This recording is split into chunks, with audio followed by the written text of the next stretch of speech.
Assalamualaikum warahmatullahi wabarakatuh. Halo anak-anakku semua, apa kabarnya hari ini? Semoga semua dalam keadaan sehat walafiat. Kembali lagi bersama Yanda di sini.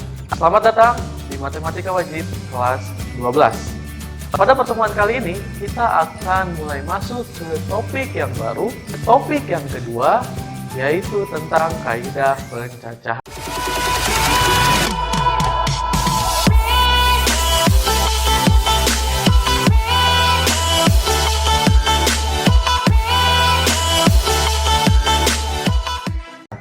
Pada video sebelumnya, kita sudah membahas sedikit, kita sudah berkenalan tentang kaidah pencacahan.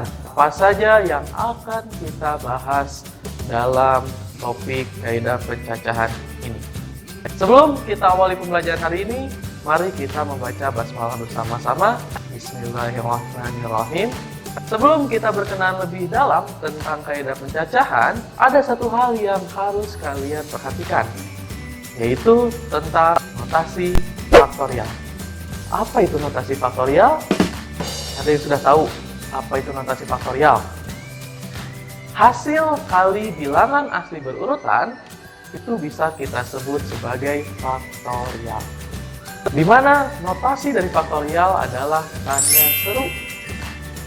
Hasil kali n bilangan asli pertama itu kita sebut dengan n faktorial, atau kalau ditulis itu n tanda seru.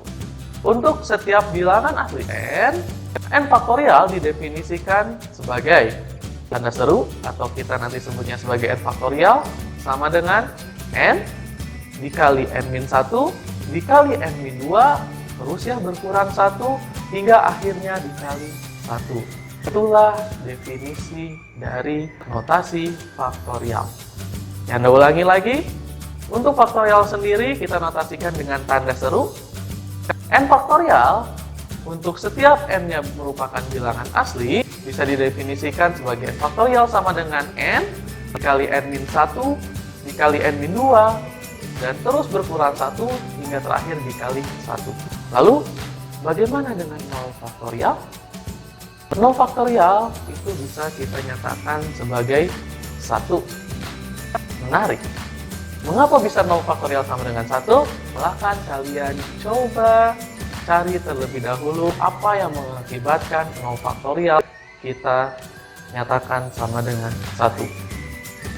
Lalu selanjutnya untuk contoh soal tentang faktorial, pertama apabila kita mendapatkan 3 faktorial, berarti 3 faktorial sama dengan 3 dikali 2 dikali 1, yaitu sama dengan 6. Bagaimana dengan 5 faktorial?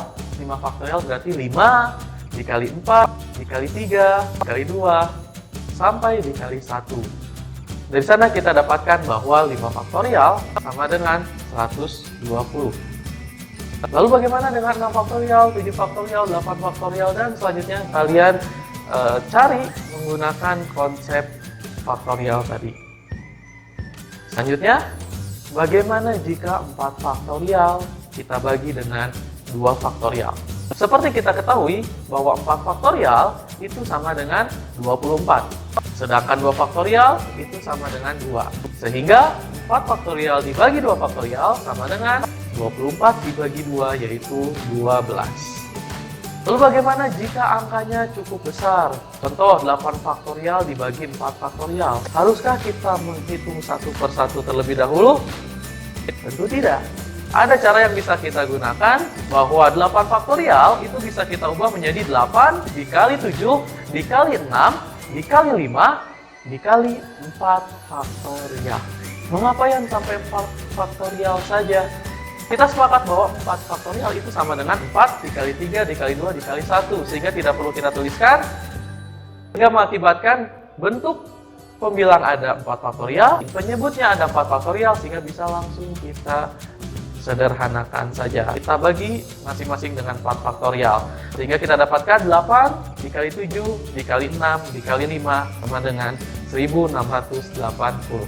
Cukup mudah bukan mengenai faktorial? Nah, jadi nanti ketika kalian menemukan soal-soal tentang faktorial, Gunakanlah cara tersebut untuk menyelesaikan permasalahan yang ada. Satu soal tantangan yang akan Anda berikan. Perhatikan, kita akan menentukan nilai N. Jadi diketahui bahwa N-1 difaktorialkan sama dengan 5 dikali N-2 difaktorialkan. Kira-kira bentuk mana yang harus kita ubah agar kedua ruas itu bisa saling menghabisi? Coba. Sudah ketemu jawabannya? Ya, benar sekali. Yang akan kita ubah adalah bentuk N-1 difaktorialkan. Mengapa bisa begitu?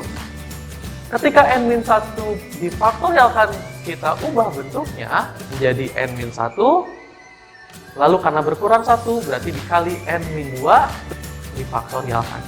Kemudian itu terus berlanjut ya, karena terus berkurang 1. Namun kita cukup sampai bentuk N-1 dikali N-2 difaktorialkan. Mengapa? Agar kedua ruas sudah memuat N-2 difaktorialkan. Sehingga tinggal kita sederhanakan saja, kita bagi kedua ruas dengan N-2 difaktorialkan, sehingga kita dapatkan ruas kirinya N-1 dan ruas kanannya sama dengan 5. Dari sana kita dapatkan bahwa nilai N-nya sama dengan 6. Itulah konsep mengenai notasi faktorial yang harus sudah kalian pahami, karena notasi faktorial akan selalu kita gunakan untuk menyelesaikan permasalahan-permasalahan yang ada dalam kaidah pencacahan. Demikianlah video pembelajaran yang pertama mengenai kaidah pencacahan, khususnya kita bahas tentang notasi faktorial. Secara mendalam tentang materi kaidah pencacahan akan kita bahas di video selanjutnya. Terima kasih untuk perhatiannya. Kita berjumpa lagi di video selanjutnya. Assalamualaikum warahmatullahi wabarakatuh.